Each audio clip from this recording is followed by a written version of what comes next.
Bonjour à tous, je vous retrouve dans une nouvelle vidéo qui sera un petit peu différente de mes vidéos habituelles parce que dans celle-ci, je vais simplement vous montrer mon petit reading journal, donc faire ce qu'on appelle un flip through, c'est-à-dire juste vous montrer mon journal. Donc c'est pas vraiment mon journal jusqu'à la moitié de l'année étant donné que je ne l'ai pas commencé en tout début d'année. Je crois que je l'ai commencé en avril, donc voilà, ça fait seulement quelques mois. Mais je trouve ça plutôt intéressant de vous le montrer. Quand je vous le montre en vlog, ça vous intéresse en général. Donc voilà, je vais vous faire une petite visite de mon journal.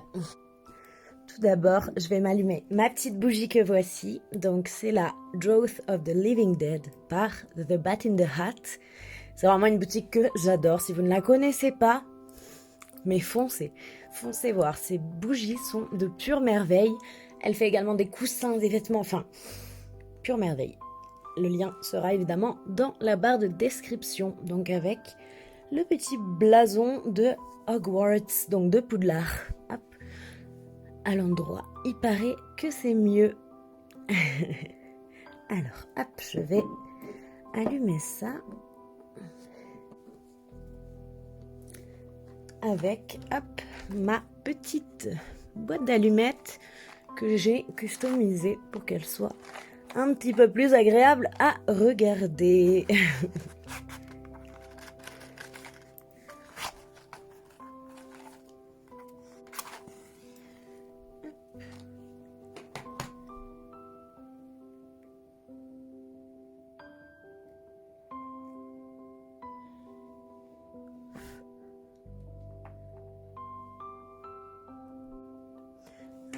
Je vais décaler ça pour pas que ça nous gêne.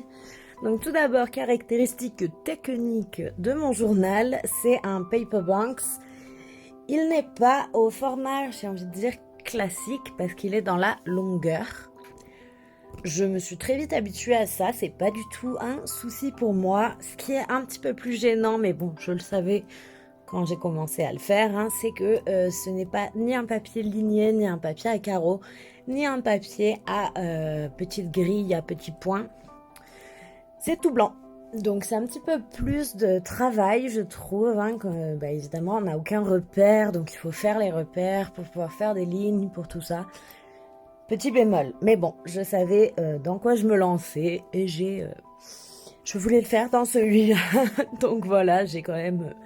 j'ai passé outre, mais je sais que la prochaine fois, je prendrai quand même un carnet avec des petites grilles de points parce que c'est vraiment ce que je préfère depuis toujours. C'est le plus pratique tout en restant discret.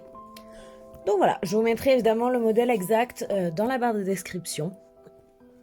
Mais sans plus tarder, je vais vous montrer ce qu'il y a dedans.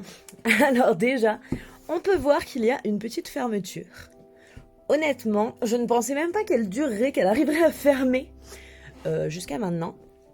Parce que, comme vous pouvez le constater, j'ai tendance à mettre pas mal de matière dans mes journaux. Voilà. Donc évidemment, à la fin, il ne ferme plus, c'est sûr. Mais je mettrai un ruban ou même rien. Parce que là, ça ferme. Mais vous pouvez voir la pression que la fermeture exerce. Donc, hop. Mais ça ferme encore. Du coup, hop là, je vais décaler ça. Donc, comme vous pouvez voir sur la première page, je me suis mis une enveloppe dans laquelle j'ai en fait ma pile à lire. Donc, je la ferme avec un petit bout de pâte à fixe pour que ce soit pratique. Hop, et j'ai donc, hop, voilà, tous mes livres de ma pile à lire. Bon, peut-être pas tous, mais en tout cas une grande partie que je sais que je vais lire incessamment sous peu. C'est-à-dire dans l'année, peut-être, ou pas. Mais en tout cas, oui, c'est pour pouvoir économiser du papier quand j'imprime parce que, je sais pas si vous vous rendez compte, j'en attrape un. Celui-là, il est coupé. Hop. Donc c'est tout petit. Donc évidemment, ça m'arrange de les imprimer par plusieurs pour utiliser au maximum la page de papier. Et dans cette enveloppe, il y a une enveloppe. Ça, c'est ma pile à lire de l'été. Ah, c'est plié. Donc, voilà. Vous pouvez retrouver cette pile à lire dans la vidéo que j'ai sortie, donc ma palle de l'été. C'est génial parce que déjà je les ai quand je vais faire mes chroniques, plus qu'à les coller. Mais aussi et surtout, si un jour je n'arrive pas à choisir ma prochaine lecture, que j'hésite, hop, faudrait que je découpe tous bien parce que sinon ça marchera pas, mais je sais que je pourrais piocher là-dedans. Donc tac, en prendre un et ce sera ma prochaine lecture. J'aime beaucoup faire ça. Je sais que je faisais ça surtout l'hiver. Voilà, quand je fais des petits challenges ou des choses comme ça, souvent je fais ce système. Et ça me permet, quand je ne sais pas quoi lire, qu'on décide pour moi. Donc voilà, ma petite enveloppe du début. Mes petites enveloppes, devrais-je dire. Et ensuite, hop, on passe à la page de garde. Donc vous pourrez constater qu'au début, sur mon papier noir, j'utilisais des stylos gel blancs qui rendaient ma foi très bien, hein, mais qui bavaient énormément. Donc au fur et à mesure, j'ai abandonné les stylos gel et je suis passée au Posca. Vous pourrez constater également que j'utilise énormément du papier noir, du papier craft et ces petits bouts de papier. Donc là, en l'occurrence, c'est du papier à petits carreaux que je teins avec du café. J'ai plein de pages que j'ai teints au café, donc qui sont de différentes teintes allant de un petit peu beige à marron foncé avec plus ou moins de taches, on va dire. Et j'aime beaucoup cet effet, donc vous pourrez le retrouver un petit peu tout au long. Ensuite, on passe donc à cette première page. Donc vous pouvez constater que le stylo gel blanc n'était pas du tout adapté. Hein. Voilà, je le saurai, je le sais. Donc là, on retrouve mes statistiques. Donc même si je n'avais pas commencé mon reading journal en janvier, février, mars, je notais quand même toutes mes lectures, mes pages lues. Ça m'a permis de pouvoir les remettre dans ce tableau, même si je n'avais pas commencé ce reading journal. Ce qui est plutôt chouette, parce que je pourrais quand même avoir mon total sur l'année. Donc là, on retrouve les mois, le nombre de livres que j'ai lus par mois, le nombre de pages totales que j'ai lues dans le mois, la moyenne des notes. Donc là, voilà, les 3 premiers mois, il n'y en a pas, parce que je ne les notais pas. Là, ce sont donc les novels, donc les romans, graphic novels, donc les BD, ou tout ce qui est roman graphique en général, et les mangas. Ici, on a donc hold, les livres que j'ai achetés dans le mois, et si il y a un chiffre entre parenthèses avant, chose qui entre nous n'est pas encore arrivée, ce sera les livres dont je me suis débarrassée ou que j'ai vendus. On verra ça peut-être plus tard dans l'année. Là, on retrouve le nombre de livres en VO que j'ai lus pendant le mois. Donc voilà, ça me permet d'avoir une moyenne. Qui n'aime pas les statistiques, je vous le demande. En tout cas, moi, j'adore. Sur cette deuxième page, on peut retrouver donc mon système de notation. Alors, j'ai 2 manières, on va dire, de noter. Je vais commencer par celle qui est notée ici, donc qui est un petit peu la plus connue, en tout cas celle dont on se sert le plus, j'ai l'impression, en France, parce que cette méthode-là est bien connue, mais plutôt dans les pays anglophones, sur les chaînes anglophones, sur le Booksta anglophone. Donc là, c'est tout simplement noter avec des étoiles, de manière un petit peu subjective, on va dire. Enfin, 1 étoile, j'ai été très déçue, 2 étoiles, c'était ouais, ok, ça va. Mais il y avait pas mal de problèmes. 3 étoiles, c'était cool, mais je vais peut-être oublier incessamment sous peu. 4 étoiles, c'était vraiment très chouette, mais il manquait ce petit quelque chose pour en faire un coup de cœur. Et 5 étoiles, c'était 5 étoiles, quoi. Voilà. Et là, par contre, souvent, donc, j'utilise ce système pour noter mes romans graphiques, mes nouvelles, pas du tout, mes romans graphiques, les BD, les mangas, tout ça. Voilà. Sinon, j'utilise ce système qui est le système du Cowpile, créé par une américaine, si je ne me trompe pas, ou une anglaise. Une anglophone, on va dire, qui s'appelle Book Roast, donc il y a une chaîne, je vous mettrai le lien en barre d'infos. Et ce système, en fait, donc, on va noter des petits éléments individuellement sur l'histoire, enfin sur le livre. Et ensuite, on va faire une moyenne. Donc, je trouve ça vraiment génial parce que ça permet, je trouve, plus de précision dans la notation. Et honnêtement, pour moi, ça marche vraiment très bien. Donc en premier, on va noter les caractères. Oh, je vais y arriver. On va noter donc les personnages. C'est toujours des notes sur 1 à 10 que l'on met. En deuxième, l'atmosphère, le style d'écriture, le plot, l'intrigue, donc comment nous on est resté intrigués, si on était un petit peu à fond tout au long de l'histoire. La logique, donc si le monde avait quelques petits couacs ou si c'était très fluide, très logique. Et le plaisir qu'on a pris à lire. Une fois qu'on a noté chaque élément sur 10, donc voilà, 0 à 3, ce sera très mauvais, 4 à 6, ce sera bof bof, 7 à 9, ce sera très bon, et 10, ce sera pépitas. On fait donc la moyenne, on a 7 éléments, on divise donc la note totale par 7, et on va obtenir une autre note qui va ensuite être retranscrite un petit peu en étoiles. Donc voilà, si c'est entre 0 et 1,1, c'est vraiment qu'on n'a vraiment pas aimé, que c'était poubelle, à la poubelle. 1,1, 2,2, une étoile, 2,3, 4,5, 2 étoiles, 4,6 à 6,9, 3 étoiles, 7 à 8,9, 4 étoiles, et entre 9 et 10, 5 étoiles. Donc moi, non seulement je fais ça, mais en plus je m'autorise à mettre des 0,25, 0,50, 0,75 pour avoir une précision parfaite. Parce que je trouve que des fois, entre deux livres qui vont avoir une note de 4, ce sera pas la même chose. Donc voilà pour mes petits systèmes de notation. Ensuite, 2 pages que j'aime beaucoup, c'est la première fois que je fais ça. Et c'est pas facile, hein. C'est pas facile du tout. C'est-à-dire que chaque mois, je choisis le livre du mois. Donc voilà, mon livre préféré du mois. J'imprime la petite image que je colle ici. Donc voilà, vous avez ma moitié de l'année de livres préférés. Et ensuite, j'ai ce qu'on appelle donc le bracket. Donc ces petites parenthèses là. Qui en fait...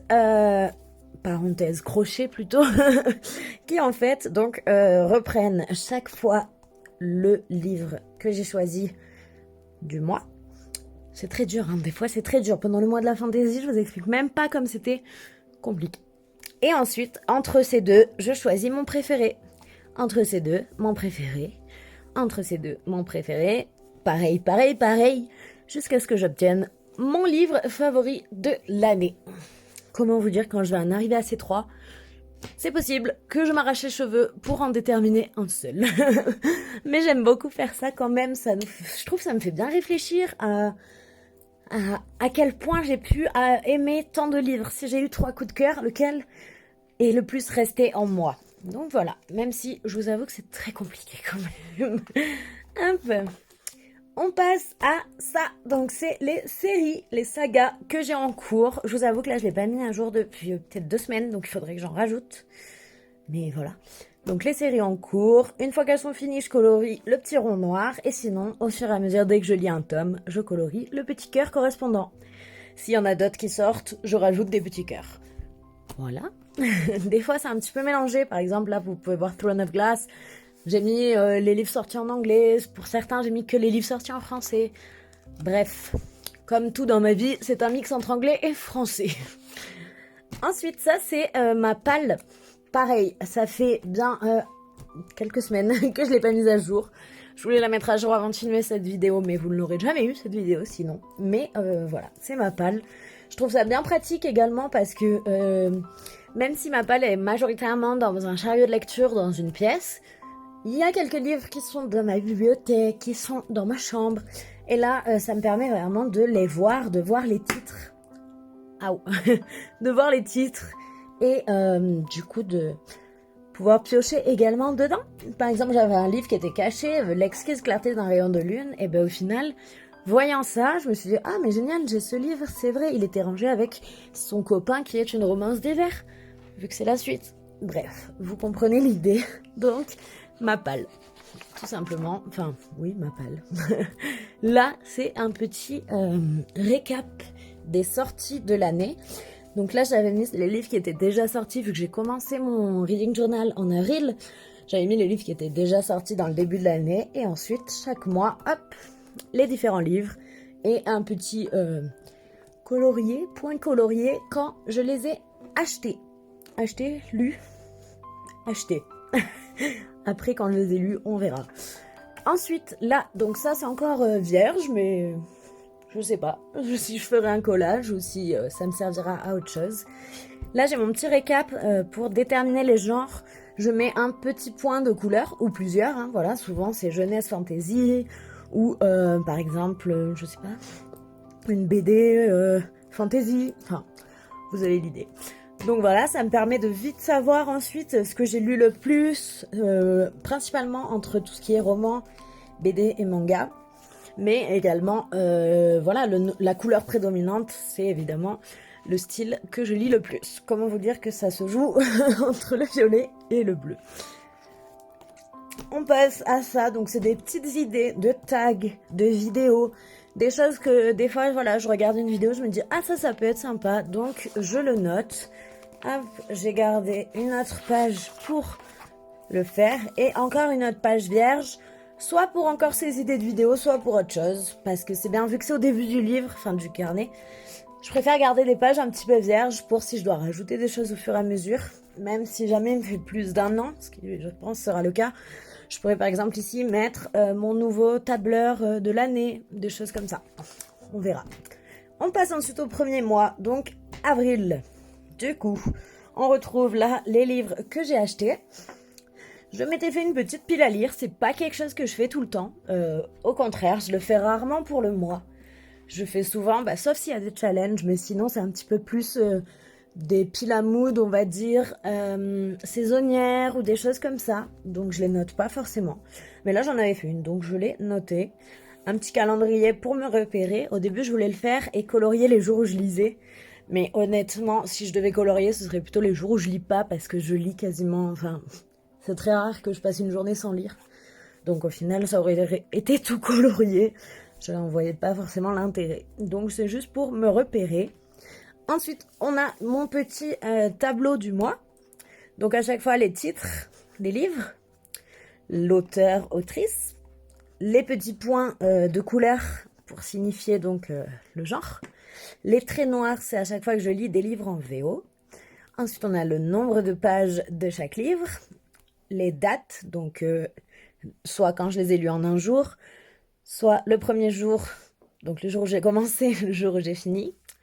Les livres que j'ai notés avec le système du Copile, donc on a chacune de mes petites notes, leur total, et ce que ça donne, hop, la moyenne donc, ainsi que ce que ça donne en étoiles. Et pour les graphiques, comme vous pouvez voir, il n'y a pas la ligne Copile, il y a seulement les petites étoiles. Là, on a la moyenne des notes des étoiles. Et là, on a le nombre de pages et le nombre de livres. Hop. Donc ensuite, on passe à mes reviews, donc mes livres que j'ai lus en avril. La petite photo, à chaque fois, une petite citation, ce qui est en couleur. Et mes petites reviews, donc je passe vite parce que c'est très spoilant pour la plupart. Voilà, pareil là. Tac, je mets ma main. Et à chaque fois, ou presque, je fais une petite page d'artwork un petit peu. Donc sur le thème du livre que j'ai préféré dans le mois. Donc là c'était Serpents and Dove avec une petite quote, citation, voilà. On passe à mai, donc mai c'était le mois de la fantasy, le challenge organisé par Steph de Pikitty. Donc j'ai mis un petit peu des images qui me faisaient penser à la fantasy, des petits trucs, collages que j'ai pu faire, des choses comme ça. Bon, c'est pas du tout ma page préférée, mais voilà. Faut bien qu'il y ait des pages qu'on n'aime pas trop. Hein. Hop, on passe à, comme pour avril, le petit récap du mois. Donc, le calendrier. Cette fois-ci, j'avais pas mis ma pile à lire parce que, vous allez voir. Donc, les livres que j'ai achetés, encore une fois, tous les livres lus. Tout ça. J'ai même dû rajouter un petit bout pour mon book haul parce que j'ai beaucoup acheté en mai. Donc à chaque fois les notes, tac tac tac, les moyennes comme à chaque fois. Et voilà, là j'avais fait différemment pour ma pile à lire, donc du challenge du mois de la fantasy. Je l'avais fait comme ça sur une double page avec à chaque fois les menus, les sous-menus, les livres que j'avais choisis ou à chaque fois si j'ai remplacé les livres. Voilà, donc plutôt pas mal du tout. parce que ça me permettait d'y voir clair et à la fois de me servir un petit peu de petit bilan.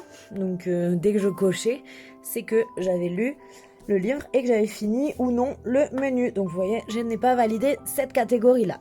C'est la seule que j'ai pas validée. Hop, on passe aux reviews. Donc à chaque fois, la même chose. Citation et petite review spoilante. Et le petit, donc cette fois-ci, le faiseur de rêve, c'était un énorme coup de cœur.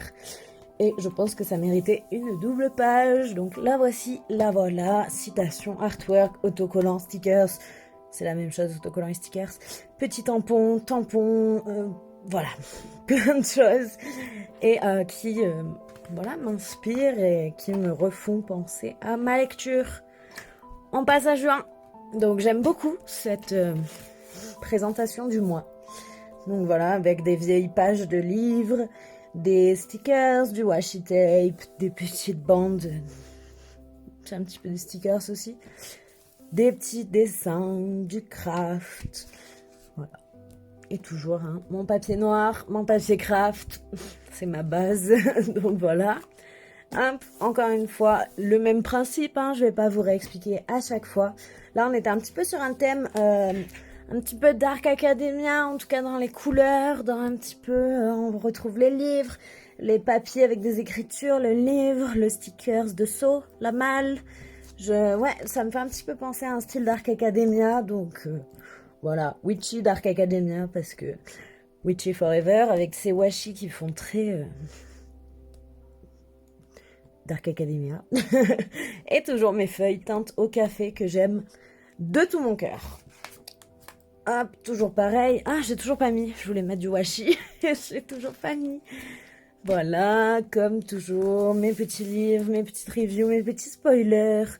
Et alors, cette fois-ci, le livre que j'ai préféré en juin, c'était Threadneedle, mais il n'y avait aucun artwork.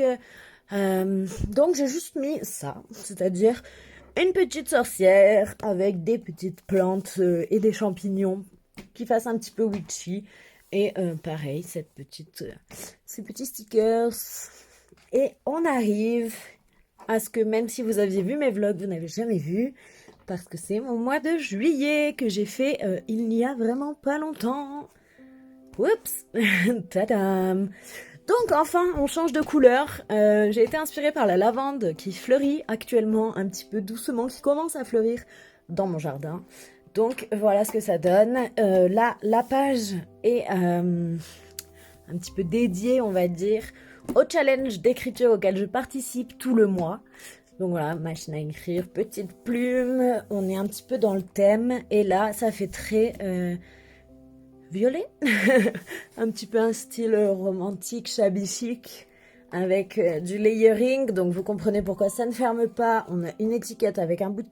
On a un bout de papier avec un bout de carton, avec une étiquette en carton, avec un autre bout de carton et avec encore un bout de papier. Voilà, j'aime beaucoup superposer des choses. Donc avec du papier vellum, transparent, des petits autocollants, des bouts de papier, du washi tape, une petite palette de couleurs, de la lavande, des petites pensées sauvages. En fait, en ce moment dans mon jardin, toutes mes fleurs sont violettes, donc ça m'a bien inspirée. Et on passe au mois. Donc encore une fois, violet, toujours le petit thème livre, écrire. Let your dreams blossom, c'est un petit peu le motto, je trouve pas mon mot, le credo, on va dire ça, c'est pas ça le mot que je cherche, mais le credo du mois pour moi, avec des petites fleurs, toujours le vellum, un petit fond, et les livres que j'ai lus jusqu'à maintenant. Je n'ai pas encore commencé à écrire mes reviews, donc c'est tout. Donc voilà, j'espère vraiment que ça vous a plu. Je vous fais un vrai flip-through comme ça parce que franchement, je trouve ça tellement agréable de voir des reading journals. Tadam! Hop là! Donc voilà, je vous souhaite une bonne journée ou une bonne soirée selon le moment auquel vous regardez cette vidéo. J'espère que ça vous a plu. N'hésitez pas à me dire si c'est quelque chose que vous aimeriez retrouver plus souvent, des petites vidéos comme ça. Et voilà, si la vidéo vous a plu, je vous invite à mettre un petit pouce en l'air, à vous abonner si ce n'est pas encore fait, à partager sur les réseaux et surtout à me dire ce que vous en pensez dans les commentaires. Et également, dites-moi si vous avez aussi un reading journal. Sur ce, je vous dis à bientôt dans une prochaine vidéo. Bye bye!